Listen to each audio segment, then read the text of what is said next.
Welcome to account tax finance Guru channel. Finance tax accounts Guru के YouTube channel पे आपका बहुत बहुत स्वागत है। दोस्तों, आज का टॉपिक मैंने चूज किया है स्टैंडर्ड ऑन ऑडिटिंग, जिसे शॉर्ट में SCH कहा जाता है। इसी को लीगल टर्म मीन्स हमारे इंस्टीट्यूट के गाइडलाइंस के हिसाब से इसे ऑडिटिंग प्रोनाउंसमेंट कहा जाता है। इसका लीगल नेम ऑडिटिंग प्रोनाउंसमेंट ही होता है। अब ये क्यों आप पढ़ेंगे, क्यों इसे? आपको CA IPCC CA फाइनल दोनों ही examination standard on auditing means SH पूछे जाते हैं। इनमें आपको SA number with full name, SA का नंबर और पूरा नाम एज इट इज लिखना जरूरी होता है। तो अब आपको एसएज पढ़ने का 3 कारण है। सबसे पहला कारण, आईपीसीसी एग्जामिनेशन आपको क्वालिफाई करने हैं। दूसरा कारण, सीए फाइनल का एग्जामिनेशन भी क्वालिफाई करना है। और तीसरा कारण, जो सबसे बड़ा कारण है, सबसे मेन कारण है, आपको आपके प्रैक्टिकल लाइफ में बहुत ही काम आने वाले हैं। इसके बिना आप ऑडिट कर ही नहीं सकते। अब ये भी आपको ये पूरी जिंदगी आपको काम आने वाला है। एक बार सीखेंगे, एक बार प्रोसेस फ्लो में सीखेंगे, एक जो नेचुरल फ्लो है एक ऑडिटिंग का, उस फ्लो में आप सीखेंगे तो पूरी जिंदगी याद रहेगी, दोबारा याद करने की जरूरत नहीं होगी। लेकिन आप शॉर्ट फॉर्म में सीखेंगे। जैसे ऐसे 240 फ्रॉड वाला याद आ रहा फ्रॉड वाला। अब याद आप लोग कैसे रखते हैं? 240 का उल्टा कर दो, 420 फ्रॉड वाला। इसी तरह आप दूसरा याद रखते हैं, ऐसे 210 इंगेजमेंट वाला। याद आ रहा है इंगेजमेंट वाला। लेकिन इस तरह से आपको सिर्फ इंगेजमेंट ही याद रहेगा, आपको पूरा नाम याद नहीं रह पाएगा, ये गारंटी है। इसलिए आप पूरा फोकस करें कि प्रोसेस फ्लो में आप सीखें, और जो नेचुरली आपके दिल में दिमाग में वो बैठेगा, और आपके दिल से, जबान से, दिमाग से वो वही निकलेगा, क्योंकि आपको काफ़ी फायदे देंगे। सिर्फ पहला फायदा, जब आप आईपीसी पास करेंगे, ये डायरेक्ट एंट्री से हैं तो डायरेक्ट ट्रेनिंग में जाते हैं, आर्टिकलशिप में, ट्रेनिंग में। तो वहाँ पे अगर आप इन सब वर्ड का, इन सब स्टैंडर्ड का यूज करेंगे ऑडिटिंग के दौरान, जब आप क्लाइंट लेते हैं, आपका इंप्रेशन बहुत ही अच्छा होता है। अगर आप ये यूज नहीं कर रहे हैं तो वहाँ पे आपको ये माना जाएगा आपको कुछ नहीं आता, आप फूल हैं। लेकिन आप जब उन्हें याद कराते हैं कि भाई मुझे एंगेजमेंट लेटर चाहिए 210, वो देखना है, पिछला देखना है एंगेजमेंट लेटर, मुझे फ्रंट पे रिपोर्टिंग करनी है 240, इन सब तरह से जब आप यूज करेंगे आपका इंप्रेशन बहुत ही अच्छा होगा। आप सोच नहीं सकते इसका क्या फायदा होगा। उसके बाद आप जब रिपोर्टिंग तैयार करेंगे, ऑडिट रिपोर्ट तैयार करेंगे, वहाँ पे आपको रेफरेंस देने हैं, बहुत ही बहुत ही काम आने वाला। उसके बाद आप पूरी जिंदगी, कभी भी कोई नए क्लाइंट आते हैं तो उनसे आपको बात करनी है, तो वहाँ पे आपको ये सब सारे वर्ड यूज करने हैं, जिससे कि आपकी फीस बढ़ेगी। मीन्स आप अपना क्वालिटी दिखाएंगे कि मैं इस क्वालिटी का ऑडिटर हूँ, इस क्वालिटी का अकाउंटेंट हूँ, इस क्वालिटी का टैक्स प्रैक्टिशनर हूँ, इस क्वालिटी का टैक्स कंसल्टेंट हूँ, जो आपको भीड़ से अलग करेगी। और क्लाइंट को ये महसूस होगा कि भाई मैं बहुत ही पढ़े लिखे, ज्ञानी और पहुँचे हुए कंसल्टेंट के पास आया हूँ, इनको पैसे तो मुझे देने ही हैं, दे के वो जाएगा भी। तो ये इम्प्रेशन जमाने में सबसे काम आने वाला है, प्लस आपके काम में यानी वर्क में भी काम आने वाला है। तो आइए इसको बहुत ही अच्छे से याद करें, बिल्कुल प्रोसेस फ्लो में। मैं आपको सीए इंस्टीट्यूट के वेबसाइट पे ले चलता हूँ, यहाँ से आप सीखेंगे कि यह है क्या। मैं इसकी थोड़ी सी बैकग्राउंड हिस्ट्री बताऊंगा, उसके बाद पूरा नंबर याद करवाऊंगा। इन सबसे पहले अगर आपने चैनल को सब्सक्राइब नहीं किया है तो प्लीज़ चैनल सब्सक्राइब कर लीजिए और बेल आइकन दबा दीजिए, जिससे कि इसी तरह की और भी अच्छी अच्छी वीडियो मैं जो बनाऊंगा उसका नोटिफिकेशन सबसे पहले आप तक पहुंच सके। चलिए शुरू करते। ये देखिए मैंने सीए इंस्टीट्यूट का वेबसाइट खोल रखा है। यहाँ मैंने मटेरियल खोल दिया है। जनवरी 2017 की एडिशन अभी अवेलेबल है, पेपर 3 पैनल का मैंने ओपन किया है। अभी आप इसका थोड़ा सा बैकग्राउंड सुनिए।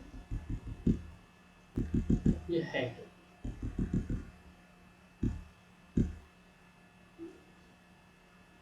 Standard issued by auditing and standard board under the authority of council of ICI. हमारी जो आईसीआई की काउंसिल है उनके अंदर काम करती है ऑडिटिंग एंड स्टैंडर्ड बोर्ड। ठीक है, ये इशू करती है। इसे ऑडिटिंग प्रोनाउंसमेंट कहा जाता है। और इनमें अब आगे चलते हैं। Standard on quality control SQC1 जो यूनिवर्सल है वो एक ही है, उनका कहीं कोई रिलेवेंस वैसे तो आपको नहीं दिखेगा, लेकिन इनका रिलेवेंस हर स्टैंडर्ड में है, हर ऑडिट में है। इसके बिना ऑडिट हो ही नहीं सकता। ये ऑडिट का A to Z है। स्टैंडर्ड ऑन क्वालिटी कंट्रोल मतलब आपको ऑडिट कैसे स्टार्ट करनी है, कैसे फिनिश करनी है, यहाँ तक की सारी बातें यहाँ से निकलती हैं। अब स्टैंडर्ड को 2 पार्ट में डिवाइड किया गया है इनके सर्विसेज के हिसाब से, सर्विसेज के बेसिस पे। एक एश्योरेंस सर्विस, यहाँ आप देख रहे हैं एश्योरेंस सर्विस, एश्योरेंस सर्विस। दूसरा रिलेटेड सर्विस, रिलेटेड सर्विस हमारा मेन काम होता है एश्योरेंस देना, ओपिनियन देना। हम एश्योर करते हैं कि मैं ये रिपोर्ट दे रहा हूँ आपको, आप इस पर विश्वास करें। दूसरा काम होता है मैं एश्योरेंस नहीं दे रहा हूँ लेकिन रिलेटेड वर्क करता हूँ। जैसे रिलेटेड सर्विस में आइए पहले इसी की बात करते हैं। Related service, standard on related services, इसी को SRS कहा जाता है, इसी को SRS कहा जाता है, जिनका नंबर 4000 से शुरू होता है, 4000 से 4699। इन्होंने इंस्टीट्यूट में बना रखा है कि हमें नंबरिंग ऐसे ऐसे करनी है। इनका नंबर शुरू होगा 4000 से, 4000 की ये सीरीज होगी। ठीक है, इनमें सिर्फ और सिर्फ 2 SRS हैं, इनमें सिर्फ और सिर्फ 2 SRS हैं जिनका नाम मैं आगे बताऊंगा। अब आते हैं वापस से एश्योरेंस सर्विस। एश्योरेंस सर्विस को इनके फ्रेमवर्क एक उन्होंने बना रखा है कि आप हिस्टोरिकल फाइनेंशियल इंफॉर्मेशन को एग्जामिन करके रिपोर्ट दोगे या फिर अदर देन ऑडिट और review of historical financial information. हमारे पास जो क्लाइंट आते हैं तो या तो वो पिछला डेटा लेके आता है हमारे पास, कहता है कि आप चेक करो और मुझे इस पर ओपिनियन दो। वो हुआ हिस्टोरिकल फाइनेंशियल इंफॉर्मेशन। हम उस पे ऑडिट करते हैं, रिपोर्ट देते हैं या फिर रिव्यू कर उसको रिपोर्ट करते हैं। दूसरा है कि वो हिस्टोरिकल फाइनेंशियल इंफॉर्मेशन नहीं होगा, वो मुझे आके कहेगा आप ही मेरा फाइनेंशियल स्टेटमेंट प्रिपेयर कर दो। मीन्स आपको कहेंगे मेरा बैलेंस शीट प्रिपेयर कर दो। ठीक है, अब आप समझ रहे होंगे।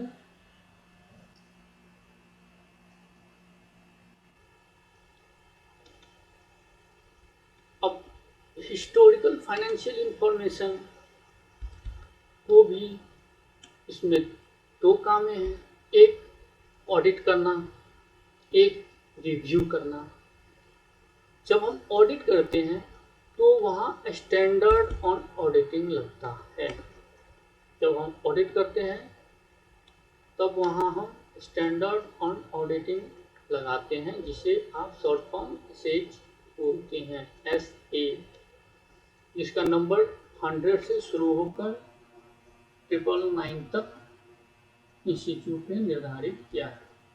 दूसरा स्टैंडर्ड ऑन रिव्यू इंगेजमेंट, जिसे SRI, SRE, SRE, SRE बोलते हैं, इसका नंबर 2000 से शुरू होकर 2699, 2000 से शुरू होकर 2699 तक होता है।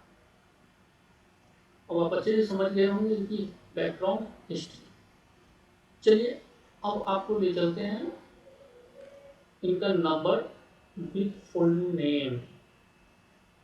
इनका नंबर विथ फुल नेम, इनका पूरे नाम के साथ इनका नंबर, इसलिए मैंने पहले से ही खोल रखा है। इसका लिंक मैं डिस्क्रिप्शन में दे दूंगा, आप वहाँ से डाउनलोड कर सकते हैं CA इंस्टीट्यूट की वेबसाइट से। बिल्कुल ही ऑथेंटिक, और सिर्फ यही ही ऑथेंटिक एक वेबसाइट है। ये हमारा इंस्टीट्यूशन है जहाँ से कि ऑडिट प्रोनाउंसमेंट यानी स्टैंडर्ड्स इशू होते हैं, इन्हीं को पूरे इंडिया में हमें फॉलो करना होता है और करना ही होता है। जैसा कि मैंने पहले बताया, आप SQC 1 standard on quality control, जो हमारी गंगा है, समुद्र है, यानी आप दूसरे तरह से सोच सकते हैं, ये हिमालय है जहाँ से सारी नदियाँ निकलती हैं, ये हिमालय है हमारा। ठीक है, अब उनसे जो अलग अलग नदियाँ निकली, जैसे कि मैंने अभी डिस्कस करा था स्टैंडर्ड ऑन ऑडिटिंग। चलिए पहले इसका नंबर याद करते हैं, SA 200, SA 200 यहाँ दिख रहा होगा, SA 200 नंबर हुआ, SA 200। इसका नाम क्या है, overall objectives of the independent auditor and the conduct of an audit in accordance with standard on auditing. अब आप इसे अलग अलग करके देखिए, आपके दिमाग में बिल्कुल बैठ जाएगा।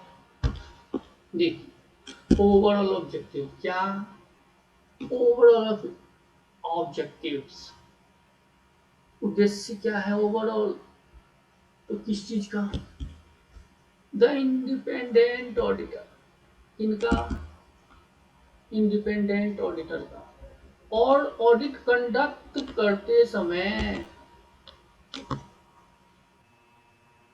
ऑडिट करे क्यों, ऑडिट करते समय ऑडिटर का ओवरऑल ऑब्जेक्टिव कैसे क्या है, और वो कैसे करेंगे, in accordance with standard on auditing. अब आप समझ गए होंगे कि इसका उद्देश्य क्या हुआ, कि एक ऑब्जेक्टिव्स ओवरऑल ऑडिटर को पता होना चाहिए ऑडिट करते समय, इनके हिसाब से, अपने मन से नहीं, अपने हिसाब से नहीं, in accordance with standard on auditing. Standard on auditing जो हमारे इंस्टीट्यूट इशू की है, उनके अकॉर्डिंग ओवरऑल ऑब्जेक्टिव हमारा क्या होना चाहिए वो हमें यहाँ बताते हैं। इसलिए ये हमारा बिगनिंग एसेट है, एसेट 200। अब आपको ये पता लग गया कि हमें क्या करना है, कैसे करना है। फिर आप आगे बढ़ेंगे, क्या करेंगे, आपके पास ऑडिट आएगा, इंगेजमेंट होगी, मतलब ऑडिट का इंगेजमेंट आपके साथ हुआ, आपको असाइनमेंट मिला, तो आप और जो आपको ऑडिट दे रहा है, आपके क्लाइंट दोनों के बीच इंगेजमेंट हो रहा है, ऑडिट का इंगेजमेंट। उसके लिए कोई ना कोई तो टर्म कंडीशन होगा ना, आपके तरफ से भी होगा, क्लाइंट की तरफ से भी होगा, तो कोई ना कोई टर्म कंडीशन होगा जिसपे आप दोनों को एग्री होना है, एग्री होना है। जैसे टर्म एंड कंडीशन होगा, भाई आप एडवांस पेमेंट हमें इतना देंगे, बाद में इतना पेमेंट देंगे, टोटल पेमेंट हमारा ये होगा, हमारे बंदे आपके पास आएंगे, आप उनको ठहराने की व्यवस्था करेंगे, अकोमोडेशन, फूड्स, सिक्योरिटी प्रोवाइड करेंगे।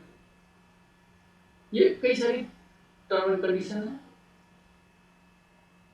इस पे आप एग्री करेंगे। इसका नंबर हो गया 210, 210, 210। अब आपका आपने टर्म पे एग्री हो गए। अब आगे बढ़ेंगे, आगे कैसे बढ़ेंगे, आपको कुछ अपनी क्वालिटी तो मेंटेन करनी पड़ेगी ना, आप अपना क्वालिटी मेंटेन करेंगे, तो क्वालिटी का कंट्रोल लगाएंगे। किसके लिए, audit of financial statement, financial statement का ऑडिट करने के लिए आप एक क्वालिटी कंट्रोल तो देखेंगे। इनका नंबर हो गया 220, 210। इसके बाद आप ऑडिट का डॉक्यूमेंटेशन करेंगे, ऑडिट डॉक्यूमेंटेशन, ऑडिट डॉक्यूमेंटेशन। इसका सीरियल ऐसे नंबर होगा 230, ऐसे 230, ऐसे 230। अब आप ऑडिट करते क्यों हैं, या फिर ऑडिट का कॉन्सेप्ट ही दुनिया में क्यों आए, फ्रॉड एंड एरर के कारण। जब दुनिया में या तो पहले तो एरर हुआ, उसके बाद फिर फ्रॉड होने लगा। एरर मीन्स जो अनइंटेंशनल है, पोटेंशियल ह्यूमन एरर जिसे बोले जाते हैं, वो एरर हो गए। जब आप इंटेंशनल एरर करते हैं, कुछ गबन करना, कुछ गलत करना, कुछ इस तरह की बातें करना, उसे फ्रॉड कहा जाता है। तो अब आप ये देखेंगे कि आपकी जिम्मेदारी क्या है फ्रॉड से संबंधित। अब ये फ्रॉड कहाँ होगा, कोई सरकारी डिपार्टमेंट में, रोड पे नहीं, कंपनी में नहीं, हमें फ्रॉड देखना है ऑडिट ऑफ फाइनेंशियल स्टेटमेंट। जब हम ऑडिट कर रहे हैं तो ऑडिटर्स रिस्पॉन्सिबिलिटी है, ऑडिटर की रिस्पॉन्सिबिलिटी है फ्रॉड का। इसमें audit of financial statement, financial statement में क्या फ्रॉड है उसके ऑडिट करते समय हमारी क्या जिम्मेदारी है, ऑडिटर की क्या जिम्मेदारी है, ये आपको ऐसे 240 में बताया गया है। ऐसे 240, ऐसे 240। तो auditors responsibilities relating to fraud in an audit of financial statements। चलिए आगे बढ़े। अब आपने ये समझ लिया कि हमारी जिम्मेदारी क्या है। आप देखेंगे कि फ्रॉड को कंट्रोल कौन करता है, लॉ। अगर लॉ रेगुलेशन ना हो फिर तो लोग फ्रॉड करते चले जाएंगे, है ना। तो अब आप आ जाएंगे लॉ रेगुलेशन पे, आप ध्यान देंगे। Considerations of law and regulations, जितने भी कानून रेगुलेशंस हैं इनको, इनका कंसिडरेशन करना है। किसमें? सरकारी डिपार्टमेंट में, कंपनीज में, उनके ऑपरेशन में। No audit of financial statements, तो इसका नंबर है 250 consideration of law and regulations in an audit of financial statements. ऐसे 250 consideration of law and regulations in an audit of financial statements. ऐसे 260, ऐसे 260, ऐसे 260। ये रिवाइज लिखने की जरूरत नहीं है, ये रिवाइज लिखने की जरूरत नहीं है। ऐसे 260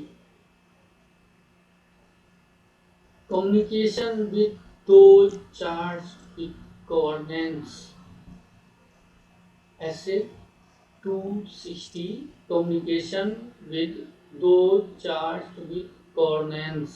आप इतनी सारी बातें किए, आपने रिस्पॉन्सिबिलिटी देख ली, प्रोडक्ट का देख लिया, फिर आपको ये बताया जा रहा है इस स्टैंडर्ड में कि आप दो चार्ज विद गवर्नेंस, जो आप ऑडिट करने गए हैं वहाँ का कोई तो इंचार्ज होगा ना गवर्नेंस करने के लिए।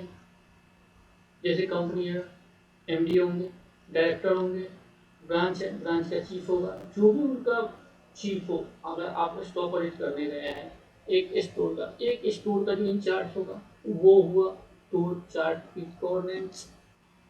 अब छोटी प्राइवेट लिमिटेड कंपनी का ऑडिट करने गए तो उसका एमडी, डायरेक्टर, वो हुए तो चार्ज विद गवर्नेंस। गवर्नेंस के लिए जो जिम्मेदार हैं उनको आप कम्युनिकेट करेंगे। कैसे करेंगे ये यहाँ बताया गया। इसके बाद आते हैं ऐसे 260, ऐसे 260, अच्छा 260 हो गया। अब आते हैं ऐसे 265, ऐसे 265, ऐसे 265 communicating deficiencies. Communicating deficiencies, deficiency है उसको कम्युनिकेट करना है। कहाँ है डेफिशिएंसी? ऑडिट में नहीं, ऑडिट में नहीं, इन इंटरनल कंट्रोल। कंपनी का ऑडिट करते समय या किसी भी ऑडिटी का ऑडिट करते समय उनके इंटरनल कंट्रोल में जो मुझे डेफिशिएंसी नजर आती है, कमियां नजर आती हैं, वो मैं दो chart with governance and management. आपने देखा 260 में मैनेजमेंट नहीं है, यहाँ मैनेजमेंट भी वर्ड इंक्लूडेड है। ऐसा क्यों? क्योंकि इंटरनल कंट्रोल अप्लाई करने की जिम्मेदारी मैनेजमेंट की होती है, ओनर की नहीं होती। इन जनरल तो ऐसे 265 communicating deficiencies in internal control to those charged with governance and management। अब आपको ये पता चल गया कि मुझे कम्युनिकेट कैसे करना है। अब आते हैं ऐसे 299 पे। अब ये आपको अपॉइंटमेंट हो रहा है। बहुत बड़ी बड़ी जब ऑर्गेनाइजेशन होती है या बड़ी कंपनियां होती हैं, एमएनसी, पीएसयूज, वहाँ पे किसी एक फर्म को पूरी कंपनी का जो स्टैट्यूट के ऑडिटर वो नहीं बनाया जाता।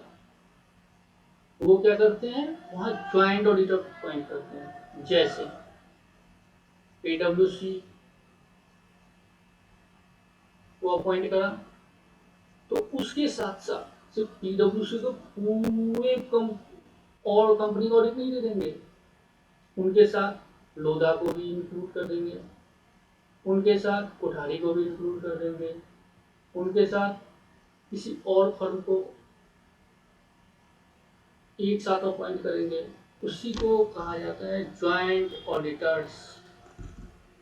ज्वाइंट ऑडिटर, जब आप कई ऑडिटर्स यानी कई ऑडिटर्स फर्में या इंडिविजुअल ऑडिटर्स एक साथ एक ही असाइनमेंट के लिए अपॉइंट होते हैं, उसे ज्वाइंट ऑडिटर कहते हैं। अब उन ऑडिटर्स की रिस्पॉन्सिबिलिटी क्या है, इंडिविजुअल रिस्पॉन्सिबिलिटी क्या है, सेपरेट इंडिविजुअल रिस्पॉन्सिबिलिटी क्या है, और कॉमन रिस्पॉन्सिबिलिटी क्या है, ये कैसे डिसाइड होगा, कौन डिसाइड करेगा, इन सब का डिटेल एनालिसिस आपको ऐसे 299 रिस्पॉन्सिबिलिटी ऑफ जॉइंट ऑडिटर्स में बताया गया। दोस्तों, आपने फ्लो देख लिया होगा। अभी क्या क्या करा, ऐसे 200, ऐसे 200, ऐसे 200 क्या था overall objective of independent auditor and conduct of audit in accordance with standard auditing। इसके बाद ऐसे 210 agreeing the terms of audit engagement। उसके बाद ऐसे 220 quality control for an audit of financial statements। उसके बाद ऐसे 230 audit documentation। उसके बाद ऐसे 240 the auditor's responsibilities relating to fraud in an audit of financial statement। इसके बाद ऐसे 250 consideration of law and regulations in an audit of financial statements। इसके बाद ऐसे 260 communication with those charged with governance।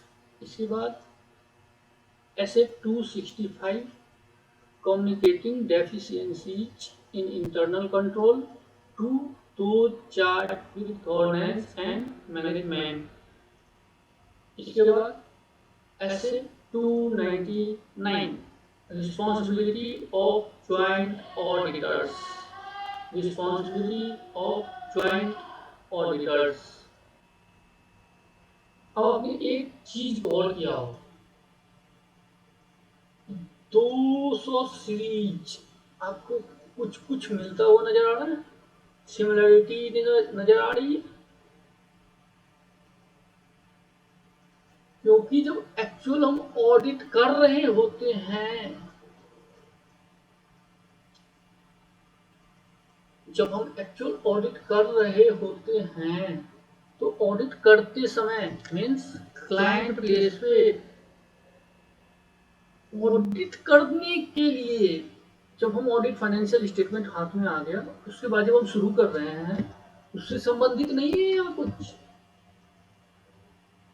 है ना। पहले तो ऐसे 200 में आपको ऑब्जेक्टिव बता दिया, 210 में आपको एंगेजमेंट का टर्म्स कंडीशन क्या है कैसे है वो बताया, 220 में quality control, 230 audit documentation, 240 front,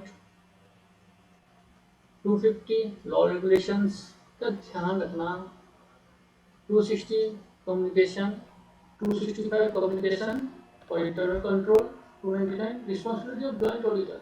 यहाँ पे आपका बैलेंस शीट से रिलेटेड कुछ है जिसका आप ऑडिट करने जाएंगे नहीं, इसीलिए आप ये भी ध्यान रख सकते हैं जब आपको कंफ्यूजन है कि ये 200 सीरीज की थी, 300 सीरीज की थी, 400 सीरीज की थी, 500 सीरीज की थी, आपको सब एक ग्रुप का दिखेगा, जैसे सीए एक ग्रुप, इंजीनियर्स एक ग्रुप, डॉक्टर्स एक ग्रुप, तो ये सब एक अलग अलग सिमिलरिटी आपको दिखेगी।